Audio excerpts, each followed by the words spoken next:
Let's take the debate to the floor. We'd like to hear from young people. We'd like to hear from old people. Science may well overtake us, and we may well be around in the next 50 years, so our voice must be heard as well. We've got a roving mic, so if you want to say something, please lift up your hand, and we will have you here. Okay, we've got a young man here, and yeah, what other hand do I see here? Let's bring the microphone right here. Thank you very much. Thank you. My name is Jean-Pierre Dussangha. I am a fresh graduate from Kagame University in Rwanda, and my question will be addressed to the African Development Bank president. We have seen that education is the key pillar to African countries to develop. And so, according to statistics by International Organization for Migration, since 1990, they show that a couple of thousands of professionals, doctors, as well as people who are knowledgeable, whom the government has spent a lot of money, they tend to migrate from African countries.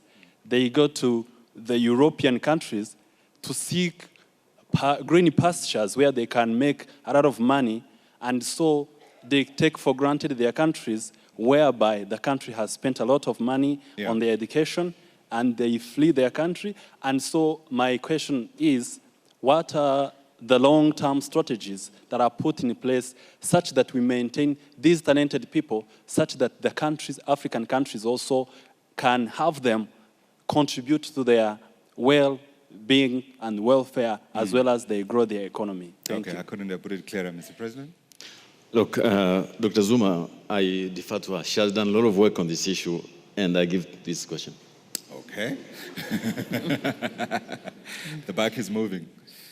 Well, first of all, I think young professionals tend to be mobile because they want to work where they can improve and they can grow in their profession. And one of the things that we as Africans have to do is to ensure that we have centers of excellence. So that, but we can't have tomorrow 54 centers of excellence.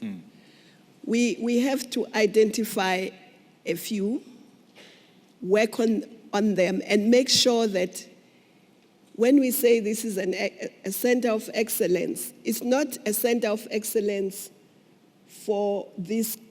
If it's based in Rwanda, it's not for Rwandans, it's for all. It's for the continent. Yes. But also, as we look at the single market, as we look at infrastructure, we should be able to bring back those young people who are working elsewhere because they did not have enough opportunities here for growth.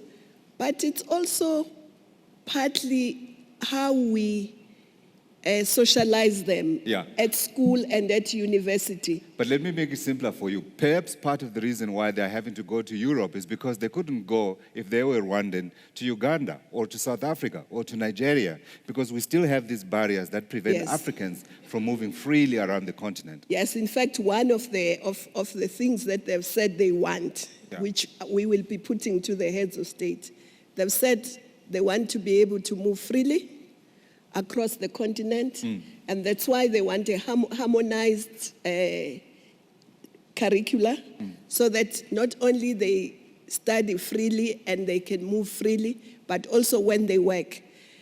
And this was something that President Obasanjo, President Mbeki, and others, and President Kagame at some stage were talking about when they were doing NEPAD, that they should be able to attract skills from the diaspora, but not necessarily in your country of birth, but where your skills are needed.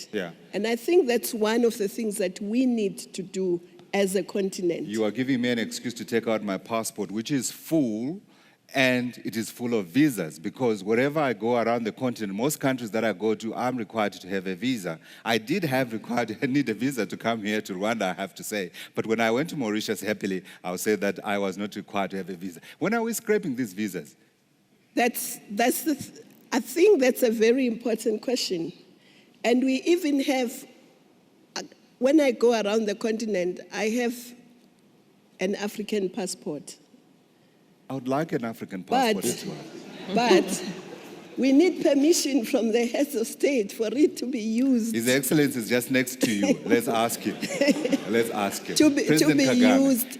Even will you and your colleagues be able to convince the AU or agree at the AU level that we don't need visas to move around the continent? Like the Europeans do, Africans should do.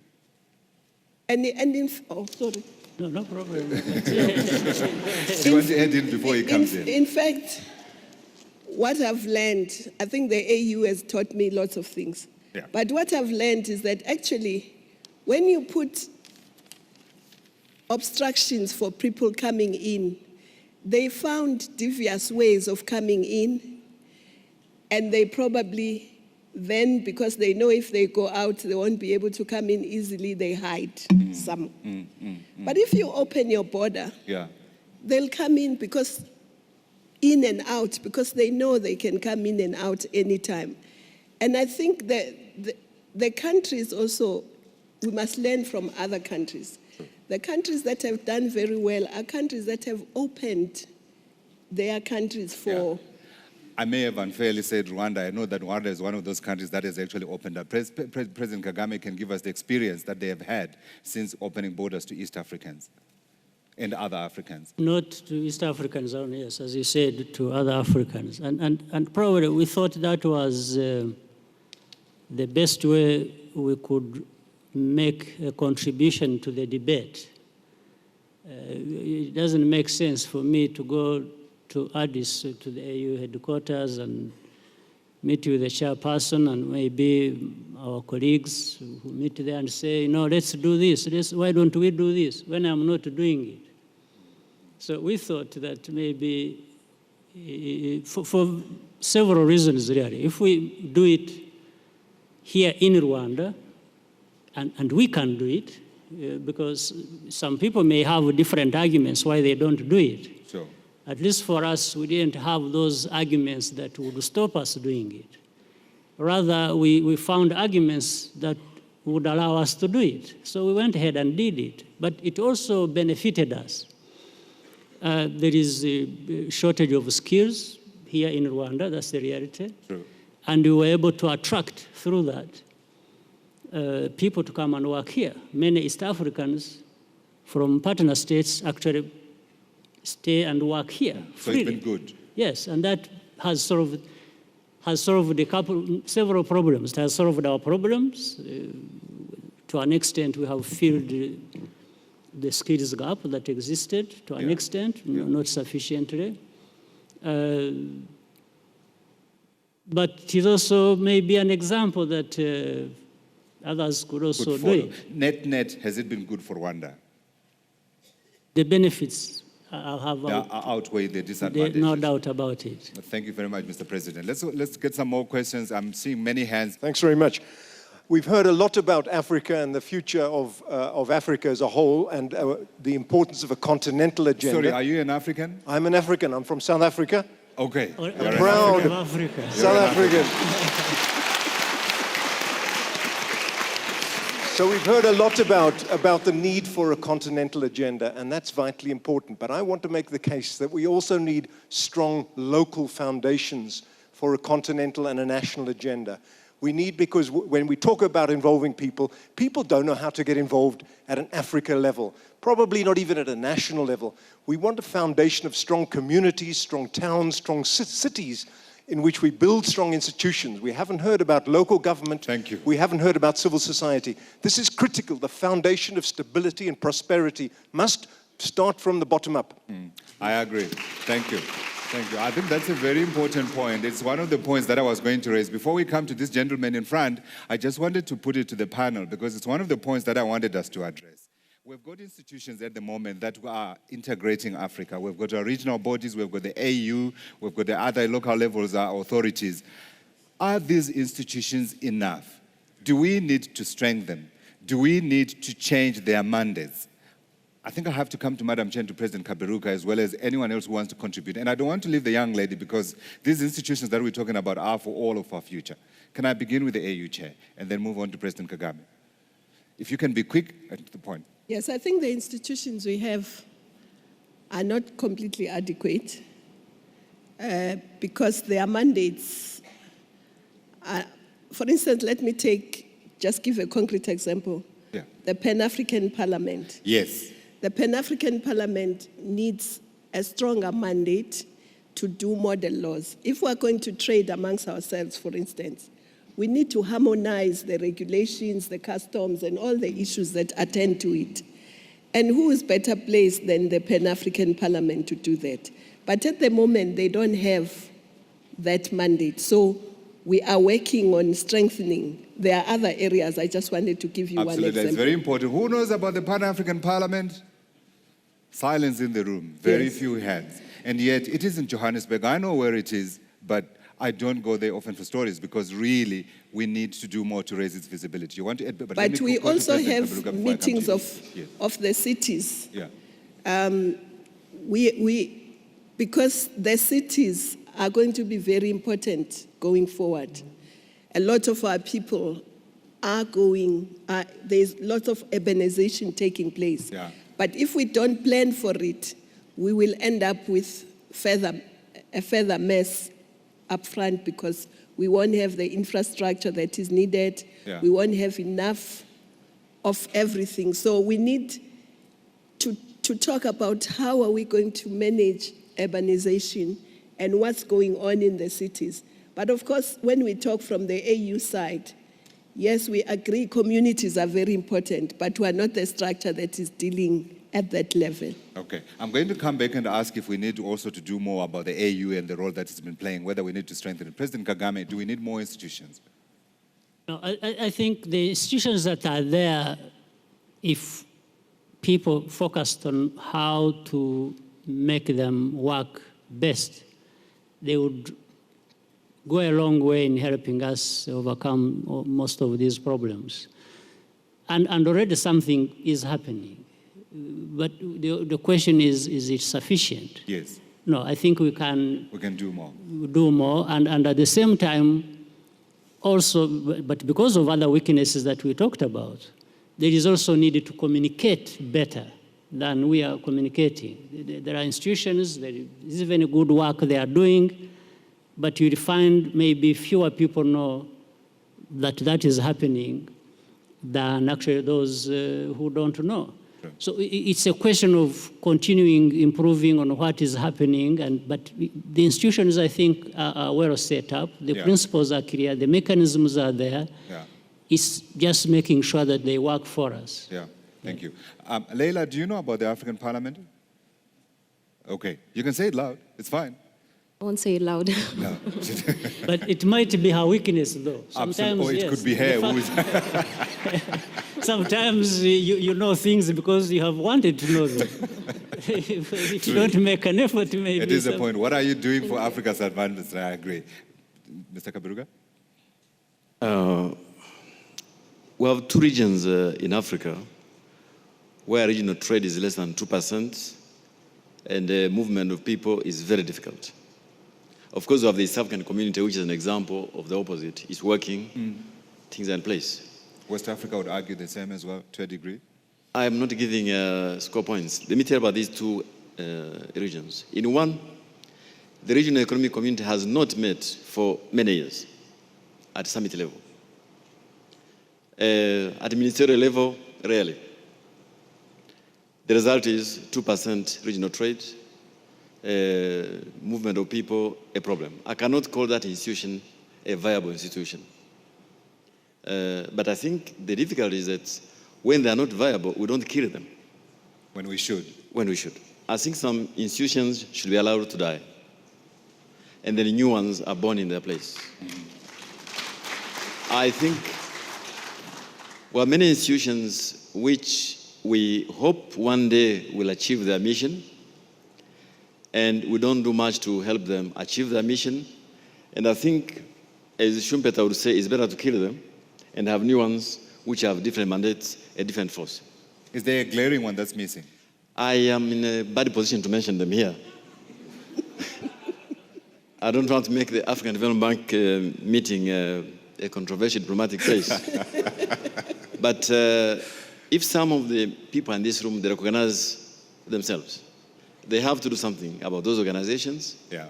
Otherwise, if you hear people say intra-African trade is less than 12%, Yeah. it's not true for East Africa.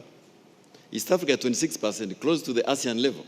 Absolutely. But because of those regions where it's 2%, you bring down the average to 12%. I'm scratching my head. I want to know which one this one. By the end of the conference, I will know it. I have to ask my panelists for their closing thoughts, and I want to refocus on what we are discussing here. All the issues that we raise are pertinent for the attainment of a vision of an Africa that we want. The question is still, how do we get there? What mechanisms do we need as we close our arguments? I'll start with the young lady, respecting you.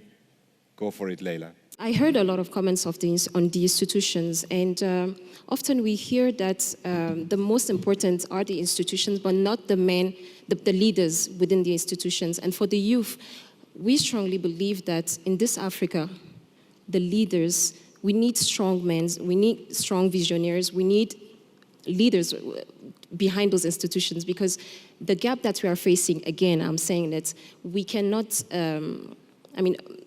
I know that President Kagame always says that behind the institution are more important, but I really want to point out, unfortunately, our 54 countries are not blessed with the leaders that we would like to have. So therefore, I think that leadership is very important. Leadership is very important. Yes, behind those institutions, yes. Absolutely. I was talking to a colleague of mine, and he was making the point that actually when you look at what has happened in Rwanda and you look at what's happening in other countries where there's been no war, you see the tangible difference that leadership makes. Thank you for your point. Minister? Well, thank you very much. I think there were a couple I'd like to comment, if you don't mind, on a couple of very specific questions where... That you want to respond to, please take the opportunity because to do I so. think they're important. I mean, attracting the youth population from abroad, I think this is a very important comment and very critical. But we also need attracting people to come home from wherever they are. I think we're very lucky in Nigeria, because there's something peculiar about the Nigerians. No matter what they say or complain, they always come home. Am I wrong? Nigerians always come home. You know, so they may come and go again and come back, but somehow they come back because the country is one of the most interesting countries in the world. I have to tell you. It is indeed. You know, there's never a dull moment. And I'm not talking about Boko Haram. You know, so it's a country I'm excited about, and I think Nigerians feel the excitement. But, you know, all the same, I think the issue is when you come back, what do? Jobs, and putting in place the right welcoming environment. What I'm finding is that most of the young people coming back from the diaspora have the kinds of skills we're looking for, entrepreneurial skills. They don't necessarily want to work for anyone. They want to set up jobs, businesses, and work for themselves. And I think it's very important we focus on helping them to be able to set up, and then helping those at home. It's not just those abroad. If you see a program we have called Youth Enterprise with Innovation, which is bringing up young entrepreneurs and supporting them, it's so exciting what they can do. So your point is very well taken. And I think the Africa we want must be an Africa in which youths are not looking for jobs, but they're asking themselves, how can we create a job for myself and for 10 other people? Thank you, Minister. And sorry, on tax incentives. On tax incentives, I think the incentives in many countries, but maybe I can speak for my own, they're not just for foreigners. You know, maybe we keep talking of foreign direct investment all the time, as if we don't care about domestic. I've now been using a term I call domestic direct investment. The domestic investors are also entitled to some of the same incentives, you know, that the others have. I think the question we need to ask ourselves is whether these incentives really work, you know, and to design the proper ones that can generate. In fact, in my country, domestic investment may even be more important than foreign as the years come by. And finally, I just want to say on the regional centers of excellence, it's come again. And President Kagame said it. We have examples. but we need to scale it up so that everybody can see and, we don't keep reinventing the wheel. Anyway, for me, I think the Africa of the future that we want, is one in which, as we've all said, I can wake up today and I don't have to worry about if I want to go to South Africa or Senegal or anywhere. I can buy a ticket on a train or a plane, board it. I don't want to worry about visas or any other thing. Actually, in ECOWAS, we now travel without visas. I want everybody to know we don't need visas in ECOWAS. I just want to be able to move anywhere in the continent and be able to travel and do whatever business I have to do. It will be a very, very interesting and dynamic Africa, which, instead of being supported by others, is supporting others in the globe. Thank you. Thank you. Godfrey. Thank you. President Kagame? Godfrey. I'm sorry, I would like to respond to this lady from Ghana. Very quickly on the diaspora. We just launched a website in Togo connecting the diaspora and the locals. So what I want to say, when we're questioning the government to help us, I think that also the youth, we should also have our own initiatives. And today we are very proud to receive curriculum vitae from the diaspora who are seeing the work we're doing in Togo and who are willing to come back. So we also have to inspire the diaspora, and we can support the action done by our governments as well. Absolutely. Let's step into that expertise. Thank you. President Kagame? Well, thank you. The Africa we want, I think we are talking about our future, even building on the present. But it must be the Africa that is in our own hands, in our own possibilities. We must be the ones to build the Africa we want. And for that to happen, we have to have many of these things that are being talked about. It's about skills, it's about right policies, it's about integration. But above all, again, let me stress this, it's about the mindset. If we Africans don't believe in ourselves and that we can do it, and we continue to be driven by others or sometimes petty issues, then we will stagnate. So Africans, we must own our future. It is, and we must drive towards it. And we must put at the forefront the dignity of our people, our own dignity. It begins with in self. the capital letters, yes. Thank you. Thank you, Mr. President. Thank you. Madam Chair? I think the Africa that we want is all of what has been said, but also an Africa where Africans feel proud to be Africans, and they know they can be the best in what they do, and that they've created a country that is the preferred destination by tourists.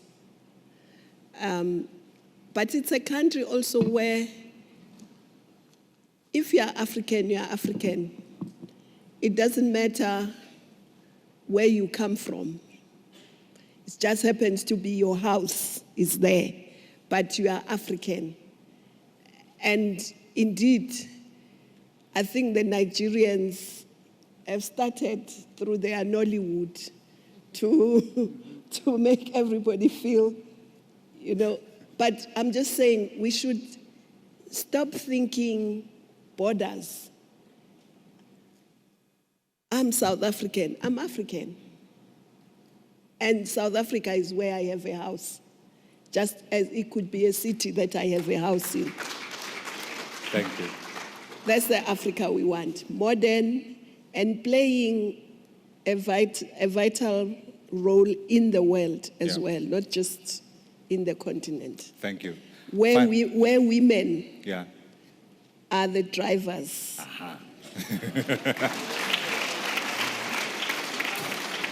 I think always women and men. They must always live together.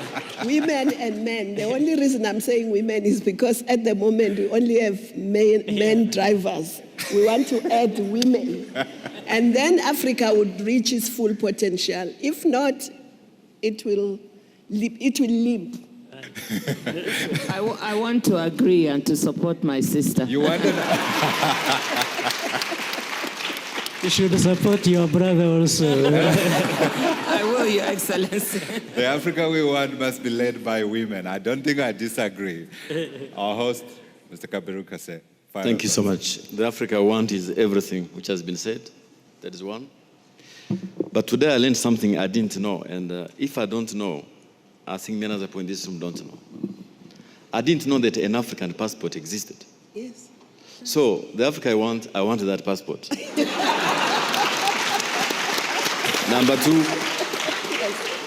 Number two, I want every African to have that passport. Second, this is a very serious matter. I really want an African where we no longer go to the world with a begging bowl. Yes. I want an Africa which can fund our own development because we have the means. The third Africa I want is, yesterday I was saying in a seminar, I read this paper in Europe after the outbreak of Ebola in Guinea. It says Ebola in Africa. Now, I want an Africa that is respected because Ebola can break out anywhere. If Ebola now broken out in Sri Lanka, we would not say Ebola in Asia. If it was in Colombia, we would not say Ebola in Latin America. We should be respected, and to do that, we have to begin by respecting ourselves. And that means stop going around the world with a begging bowl because we have the resources. Thank you.